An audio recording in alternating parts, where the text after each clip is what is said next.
takes us at face value when they say they want to attack us, they want to hurt us in the United States and wherever we are. So I think it's probably good, sound, prudent action.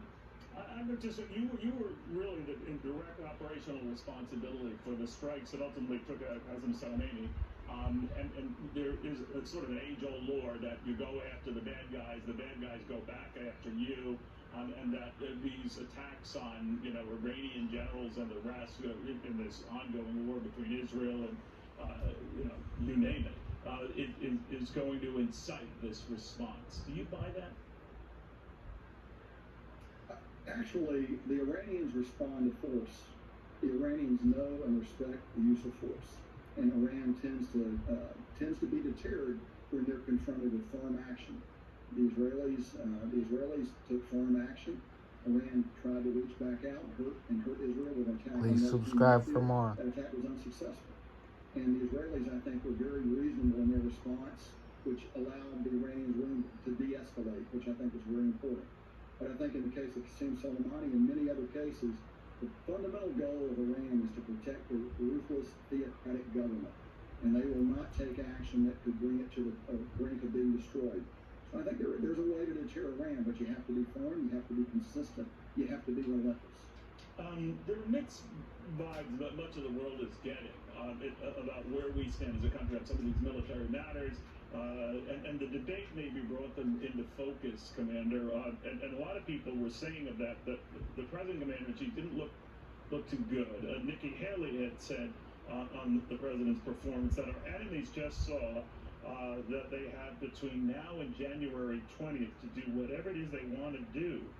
What did you make of it? Well, I'll tell you now, the American people can make their own decisions based on what they saw during the debate.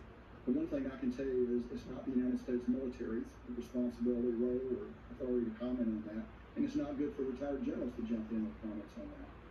The American people have an opportunity, again, to make their own minds up on that. But I would tell you this, it would be a mistake to believe that the United States is weak and feckless. We have the most powerful, capable military in the world, and we're capable of holding up our end of all our alliances, and we're capable of supporting our friends wherever in the world that is. You challenge your Commander-in-Chief. You blame policy decisions of I think, for this tragedy during our withdrawal from Afghanistan. When you look back at that and lessons learned, we are out of Afghanistan, but at an enormous price. Do you think we would be better off if we still had troops there in one way, shape, or form? No, I do. I felt that at the time. I feel it now. I thought and argued that a small residual presence left in Afghanistan would give us the ability to keep our boot on the neck of organizations like ISIS, ISIS-K. And I've said this in public, so I'll say it again now. If you're worried about surviving the night, it's hard to plan an attack on Detroit or any other American city.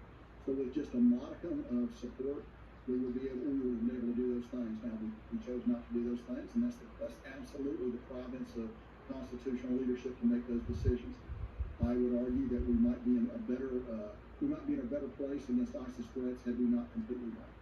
Finally, Commander, I wonder what you make right now of the move on the part of the far right across Europe and France winning this first round of elections. We don't know how it will finish next week, but it is impressive. And the one common theme among those of the far right is that they want to just quit funding wars without end. Ukraine comes to mind, even among some of the NATO countries themselves that are tiring of it, to say nothing of steering back from what the Israeli tensions with Hamas.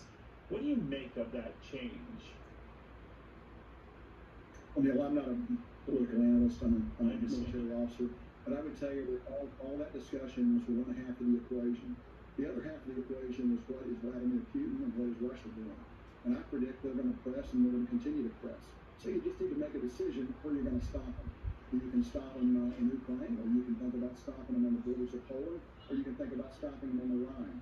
But I predict that Russia is not going to stop pressing. So when we talk about wanting enough of this, well, that's only half the equation that we're thinking about. And we need to be a little more have a little bit more of the long view as we consider these problems. All right, you got into a great detail in your book, The Melting Point, High Command in the War in the 21st Century, the former U.S. CENTCOM Commander, Kenneth McKenzie. Commander, thank you again. Thanks, Neil. It's a great to be with you this afternoon. Same here. In the meantime, how the Biden folks and those around him, politically and family and others, are trying to rally around it. After this, with Aisha Hassan. Aisha.